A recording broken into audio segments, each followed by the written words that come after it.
आहे तुमची या लोकसभा निवडणुकीत? पहिल्यांदा सर्वांना गुढीपाडव्याच्या खूप खूप शुभेच्छा आणि रमजानच्या पवित्र महिन्याच्या खूप खूप शुभेच्छा। येती 2024ची लोकसभा निवडणूक लढवतो आहे मी 28 जानेवारी 2024ला शहापूरच्या 1.5 लाख लोकांच्या आमच्या जनसमुदायासमोर जाहीर केलं होतं का जो मोठा राजकीय पक्ष तिकीट देईल, जे जिजाऊचं सामाजिक काम गेले 15 वर्षाचं पाहून का एक भरीव काम करणारी एक संस्था आहे की जी कुठल्याही प्रकारची देणगी वर्गणी न घेता हा समाज माझा आहे आणि समाजाच्या आरोग्यासाठी, शिक्षणासाठी, महिला सक्षमीकरणासाठी, बेरोजगारांसाठी आणि शेतकऱ्यांसाठी गेली 15 वर्ष अविरतपणे काम करते। का नुसतं बोलून नाही तर आज बघायला गेलं तर एक मोठं हॉस्पिटल आहे 130 खाटाचं का जे अगदी सर्दी खोकल्यापासून पोटातल्या बाळाच्या सिझरपासून तर कॅन्सरपर्यंत कुठलीही शस्त्रक्रिया असली, कुठलाही उपचार असला तरी अगदी मेडिसिन सेवेत मोफत उपचार होतो। प्रत्येक गावपाड्यावरती मेडिकल कॅम्प घेतले जातात, दररोज 3 मेडिकल कॅम्प चालतात, एक रक्तदान शिबिर चालतो। त्याचबरोबर 18 रुग्णवाहिका आहेत की ज्या मोफत समाजाची सेवा करतात। 45 अभ्यासिका आहेत कोकणभर स्पर्धा परीक्षेचा की ज्याच्यातून स्पर्धा परीक्षेचं शिक्षण दिलं जातं। झडपोली येथे रेग्युलर क्लासेस चालतात आणि ठाणा येथे रेग्युलर क्लासेस चालतात। गट क ड चे 30 अकॅडमी आहेत की ज्यामध्ये 5000 विद्यार्थी येत्या वर्षामध्ये नोकरी लागतील अशा प्रकारचं स्वप्न ठेवलेलं आहे। 31 पोलीस अकॅडमी आहेत आणि या सर्व शिक्षण व्यवस्था आणि आरोग्याबाबत म्हणायचं गेलं तर गेल्या 15 वर्षामध्ये जवळजवळ 40 लाख समाज बांधवांना आरोग्याच्या सुविधा जिजाऊमार्फत उपलब्ध झालेल्या आहेत। आणि शिक्षणाबाबत म्हणायचं गेलं तर गेल्या 15 वर्षामध्ये 8000हून जास्त विद्यार्थी प्रशासनामध्ये नोकरीला लागले। साधं गणित आहे माझं का 8000 गुणिले 10 म्हणजे 80,000 मतदार झाले त्या नोकरीला लागलेल्या लोकांकडनं आणि जे 40 लाख मी म्हणतोय आरोग्याचे उपचार केले त्यातील फक्त 10% पकडा ते 4 लाख म्हणजे 4,80,000 हे तर माझं घरचं मतदान आहे। त्याचबरोबर प्रत्येक गावामध्ये प्रत्येक शाळेमध्ये वही वाटप केलेलं आहे, प्रत्येक गावामध्ये आंब्याची झाडं वाटप केलेले आहेत, प्रत्येक शेतकऱ्याला 5-5 झाडं दिलेले आहेत। त्याचबरोबर रक्त मागेल त्याला रक्त दिलेलं आहे। शहरामध्ये बघायला गेलं तर mehndi classes, beauty parlour classes, जेवण बनवण्याचे classes, yoga classes, English speaking classes, अगदी परप्रांतीय बांधवांप्रमाणे हातगाडे देऊन त्याप्रमाणे भाजीपाला विकणं, फ्रूट विकणं, त्याचबरोबर अगरबत्ती बनवणे, शॅम्पू बनवणे, साबण बनवणे, विविध प्रकारचे ट्रेनिंग देऊन आमच्या कमीत कमी एकट्या भिवंडी तालुक्यामध्ये 18,000 भगिनींना स्वयंरोजगार बनवला। असं या दोन्ही लोकसभा क्षेत्रामध्ये ठाणे आणि पालघरमध्ये 1.5 लाखाहून जास्त भगिनींना आम्ही स्वयंरोजगारने उभं केलेलं आहे। हे इतकं मोठं काम असल्याने या कामाला, सामाजिक कामाला ॲक्च्युली बाबासाहेब आंबेडकरांनी घटनेमध्ये लिहिलं होतं, छत्रपती शिवाजी महाराजांचा मानस होता का मिळालेलं कुठलंही पद हे समाजाच्या सर्वांगीण विकासासाठी गेलं पाहिजे। आणि घटनेमध्येही उल्लेख आहे का लोकप्रतिनिधीमध्ये तो कुठलाही राहू दे त्यांनी 100% समाजकारण आणि समाजाची सेवा केली पाहिजे। आणि बाबासाहेबांना अभिप्रेत असलेली समाजसेवा देण्यासाठी येथे निवडणूक लढवतोय। सर्व जाती धर्म सर्वच पक्षाचे सामान्य कार्यकर्त्यापासून वरिष्ठ लेवलचे कार्यकर्ते माझ्यासोबत आहेत आणि नक्कीच माझं तर ठामपणे म्हणणं असतं की ज्याला हृदय आहे आणि त्याला जिजाऊ पाहिली, जिजाऊ कळली, तो प्रत्येक मतदार मला मतदान करणारे 21 लाखापैकी आणि मला एकट्याला मोठं न व्हायचं। एका आमदार खासदारापेक्षा खूप चांगलं आयुष्यारामाचं जीवन मी जगू शकत होतो, परंतु मला शेवटच्या माणसाला आमदार खासदारासारख्या फॅसिलिटीज द्यायच्या आहेत। त्यासाठी येथे निवडणूक लढवतोय आणि आपल्याला त्या दिवशी सांगितलं होतं 28 जानेवारीला, आजही सांगतो का मी अपक्ष जरी उभा राहिलो तरी किमान 2.5 लाख मतांनी आपली भिवंडी लोकसभेची सीट निवडून येईल अशा प्रकारची आपल्याला आश्वासन देतो आणि थांबतो।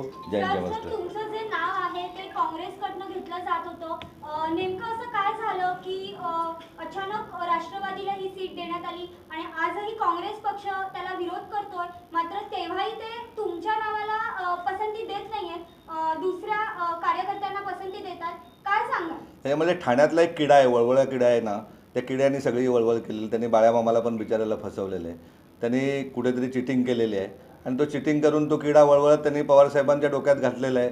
आणि शेवटी वरिष्ठ लेवले पवारसाहेब आणि काँग्रेसचे ज्येष्ठ नेते म्हणजे सोनिया मॅडम जे ठरवतील तोच पक्ष आदेश होतो, महाआघाडीचा होतो, त्या दृष्टीने तो निर्णय झालेला आहे। कालपर्यंत परवापर्यंत काँग्रेसचं होतं का मैत्रित्वाची लढाई तरी आपण लढणार आणि अशा प्रकारे होतं, पण काल त्यांच्याकडनं निरोप आला तर मैत्रित्वाची लढाई होऊ शकत नाही, देशाची संघटन म्हणजे त्यांची महाविकास आघाडी ही रद्द होऊ शकते। मग आपण अपक्षाची जी तयारी केलीच होती, आपण प्रचार कुठेही थांबवला नव्हता, कुठला पक्ष तिकीट देईल म्हणून प्रचार थांबला असं रोजच्या किमान 200 बैठका होतात आणि मी तर तेव्हाही जाहीर केलं होतं का ठाणे आणि आपले भिवंडी आणि पालघर लोकसभा क्षेत्रामध्ये सर्वात मोठा पक्ष जिजाऊ विकास पार्टी, त्यामुळे आम्हाला कुठलीही अडचण येणार नाही। सर तुम्ही वंचितकडनं लढणार आहे असं देखील चर्चा नाही आहे? नाही, अशी कुठलीही चर्चा मी केलेली नाही आहे। सर इलेक्शनसाठी ऑफर दिली तर तुम्ही लढणार का त्या विषयी? त्याबाबत अद्याप काही निर्णय नाही आहे। आम्ही जिजाऊ विकास पार्टीकडनंच लढणार अपक्ष तर आहे नक्की. हां, जिजाऊ विकास पार्टीकडनं पक्ष रजिस्टर आहे आपला. इलेक्शनसाठी तुमचा काय अजेंडा आहे? आहेत ना, 100% समाजाची सेवा करणे. ज्या लोकल आहेत, ज्या 10 वर्षात एकही लोकल वाढलेलं नाही, जे 2 लाखाचं बदलापूर होतं, आज 7 ते 8 लाख लोकसंख्या झालेली आहे. या बदलापूरकरांना कोंबून जायला लागतं, त्यांच्यासाठी लोकल वाढवल्या जातील, कसारा लोकल वाढवल्या जातील.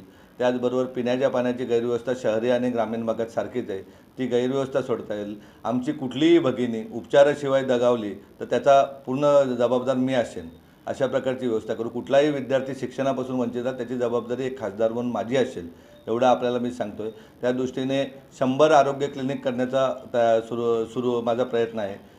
जिजाऊमार्फत 100 आरोग्य क्लिनिक करेन आणि ते चालू राहतील.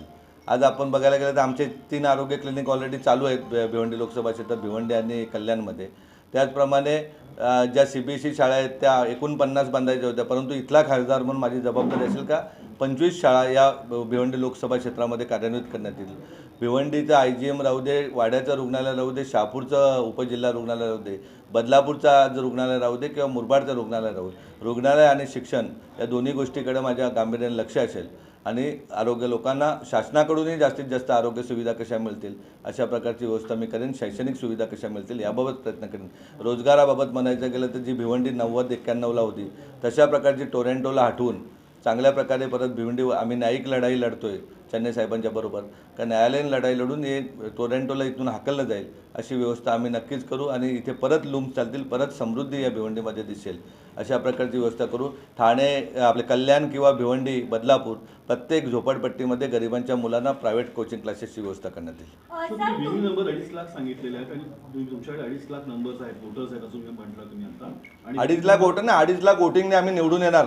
मिनिमम हां, मिनिमम. आमच्याकडे 4 ICचा तर तुम्हाला हिशोबच दिला ना. कॅडर तुमचा जो आहे तो कसा वर्किंग करणार आहात तुम्ही? आमच्या कॅडर हा कसा आहे तुम्हाला तर कल्पना आहेत की जे आज कुठल्या राजकीय पक्षामध्ये 1.5 लाख लोक जमतील अशा प्रकारची व्यवस्था मी करेन. शैक्षणिक सुविधा कशा मिळतील याबाबत प्रयत्न करेन.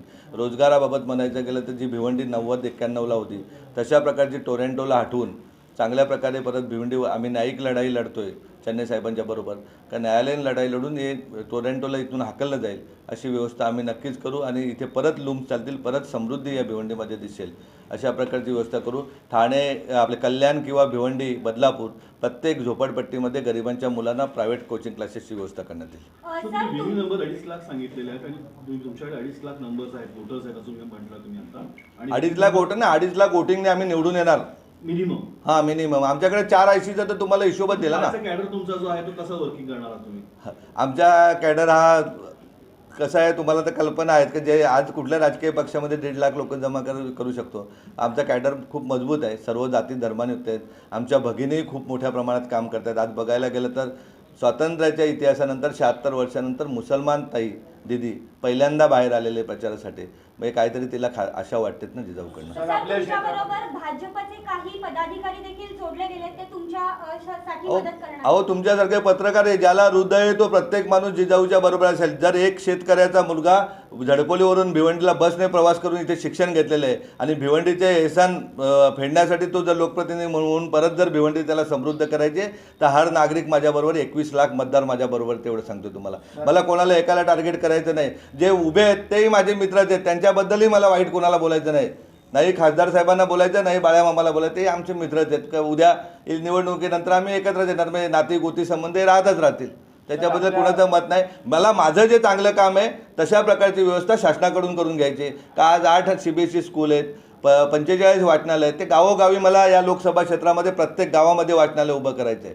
प्रत्येक एरियामध्ये गावामध्ये पोलीस अकॅडमी ज्याप्रमाणे पश्चिम महाराष्ट्रात सांगलीला आहे तशा प्रकारची काही इथली मुलं ही युद्धामध्ये म्हणजे सैन्यामध्ये गेले पाहिजेत, पोलीसमध्ये गेले पाहिजेत. परवाची 17,000 भरती निघाली, 1,000 विद्यार्थी झडपूरला राहण्याची व्यवस्था केली मी. असा हा कार्यकर्ता आहे. याला एकट्याला मोठं नाही व्हायचं, शेवटच्या माणसाला मोठं करून द्यायचं आहे. ज्याला आईवडील नसलेला मुलगा आपल्या जिजाऊमध्ये येतो आणि तो IPS ऑफिसर म्हणून आज पश्चिम बंगालला नोकरी करतो, स्वप्नील माने त्याचं नाव. ज्या तुमच्यासारख्या ताई एक जिच्या पोटामध्ये 2.5 महिन्याचं बाळ होतं, 19 वर्षाची असताना तिचा नवरा जातो, त्या ताई, लोकांची धुंडीभांडी करणारी ताई, तिला उचलून जिजाऊच्या ताब्यात येते. तिला अभ्यास करण्याचा पगार दिला जातो आणि मुंबई महानगरपालिकेमध्ये ती अधिकारी पदावर नोकरी करते. हे काम जिजाऊचे. ठाण्याच्या कचऱ्याच्या ढिगावरती काम करणारी दीपाली नावाची मुलगी, जिची आईचा मर्डर झाला होता, वडील जेलला आहेत, त्या मुलीला उचलून जिजाऊ बरोबर घेते आणि आज ती मुलगी हॉटेल मॅनेजमेंटचं शिक्षण देऊन एका 5 स्टार हॉटेलमध्ये नोकरी करते. अगदी अनेक असंख्य आमच्या आदिवासी भगिनी आहेत का त्या आईवडील लग्न करतात म्हणून पळून धडपडलेल्या येतात आणि जाताना 4-6 महिन्यात खाकीवरती घेऊन जातात. भाजीवाले ताईची मुलगी पोलीसमध्ये लागलेले आहे आपल्या पहारे गावची. त्याचबरोबर बघायला मटण तोडणाऱ्या आमच्या खाटीक बांधवाची मुलगी आज IITला शिक्षण घेते. ऊसतोड मजुराचा पोरगा आज ACP झाला परवाच्या MPSC रिझल्टमध्ये. ज्याला वडील नाही असे हजारो मुलं फॉरेस्टमध्ये RFOमध्ये पहिला आला, नगरविकासला पहिला आला. अशा प्रकारचे हजारो विद्यार्थी आपल्याकडून घडलेले आहेत. त्यामुळं मला कोणाची भीती नाही, कोणी माझा शत्रू नाही. कुठलाच राजकीय पक्ष वाईट नसतो, कुठलाही नेता वाईट नसतो. त्याचे कार्यकर्ते त्याला वाईट बनायला लागतात आणि मग त्याच्यामुळे तो रंग बदलत जातो. त्याच्याशी मला कोणाशी काही देणं घेणं नाही आहे. आपल्याला माझ्या समाजासाठी काम करायचं. विदाऊट ACने विदाऊट पंख्याने मी आज इथे बसलो आहे, तसं आयुष्यभर मला बसता आलं पाहिजे. सर, आपल्या विभागामध्ये आदिवासी पट्टा जास्ती आहे, त्याच्याबद्दल तुम्ही काय? त्याच्याबद्दल तुम्ही माहिती काय जिजाऊ काय काम करते. जिजाऊनी मोखाड्याला 3 CBSE शाळा काढल्या, जव्हारला 2 काढल्यात आणि आता मी सांगितले 25 म्हणजे गरिबांची मुलं मग ती कुठल्याही अगदी ब्राह्मण समाजाची असतील तरी त्यांना शिक्षण दिलं पाहिजे. त्यांनाही सोयी तीही माणसंच आहेत. मी 91ला इथे कॉलेजला असताना मी बघितलं वावरांनी कांड झाला. त्याच दिवशी माझ्या हृदयात अडलं का जर आपल्या बांधवांची अशी मुलं जात असतील तर आपला जगण्याचा काय अर्थ नाही. त्या दृष्टीने मी हॉस्पिटल काढलेलं आहे. प्रत्येक जिल्ह्यामध्ये कोकणच्या 5 जिल्ह्यामध्ये 5 हॉस्पिटल आपले उभे राहतील येत्या 5 वर्षामध्ये. 50 शाळा CBSEच्या उभ्या राहतील एवढं सांगतोय. देशातला शेवटचा प्रश्न आहे, तुम्ही प्रश्न विचारा. देशातला पहिला प्रयोग शिक्षण व्यवस्थेमध्ये असा केलेला आहे की इयत्ता 9वी पासून JEE आणि नीटचे क्लासेस चालू केलेले आहेत. का आपल्याला गरिबाच्या मुलाला डॉक्टर आणि त्यासाठी IIT टीचर अहमदाबादवरून आणलेले आहेत. हे विजन जिजाऊचे निलेश सांबरेचे की किमान 40 विद्यार्थी गव्हर्नमेंट मेडिकल कॉलेजला गेले पाहिजेत, 40 विद्यार्थी IITला गेले पाहिजेत, 40 विद्यार्थी न्यायाधीश झाले पाहिजेत, त्याचंही फाउंडेशन चालू आहे, 40 विद्यार्थी MPSC UPSC झाले पाहिजेत. देशाच्या टॉपर UPSCमध्ये या ग्रामीण भागातील विद्यार्थी गेला पाहिजे आणि तो पंतप्रधान कार्यालय चालवायला गेला पाहिजे. 39 वर्षे त्यांनी सेवा केली पाहिजे. हे निलेश सांबरेचं स्वप्न आहे. आपल्या ग्रामीण भागातील विद्यार्थी CA झाले पाहिजेत. ज्याप्रमाणे बाजूला गुजरात राजस्थानचे होतात तशा प्रकारची व्यवस्था झाली पाहिजे. बाजूच्या हैदराबादला कधीतरी तुम्ही सांगा पत्रकार मंडळी, तुम्हाला मी दिल्लीची ट्रिप नाही देणार परंतु हैदराबादची एज्युकेशन व्यवस्था बघायला नाही का अगदी 70 हजार विद्यार्थी तिथे MS साठी अमेरिकेला जातात. आपल्याकडे काय शिक्षण व्यवस्था? आपल्याकडे अख्ख्या कल्याणमध्ये मी परवा बोलत होतो कुठल्याच व्यक्तीला IIT काय माहिती नाही आहे. म्हणजे काय श्रीमंतांची पोरं सिंगाण्याच्या स्कूलला जातील आणि गरिबांच्या मुलांना IIT पण कळत नाही, त्यांनी ITIच करायचं का? सर्वसामान्य माणसाच्या आरोग्य आणि शिक्षण त्याची जबाबदारी आहे, परंतु त्यांना उत्तम दर्जाच्या ध्रुवताऱ्यावरती वरती नेण्याचं काम जिजाऊ करेल एवढं आपल्याला सांगतोय. पत्रकार परिषद संपली. जय हिंद, जय महाराष्ट्र.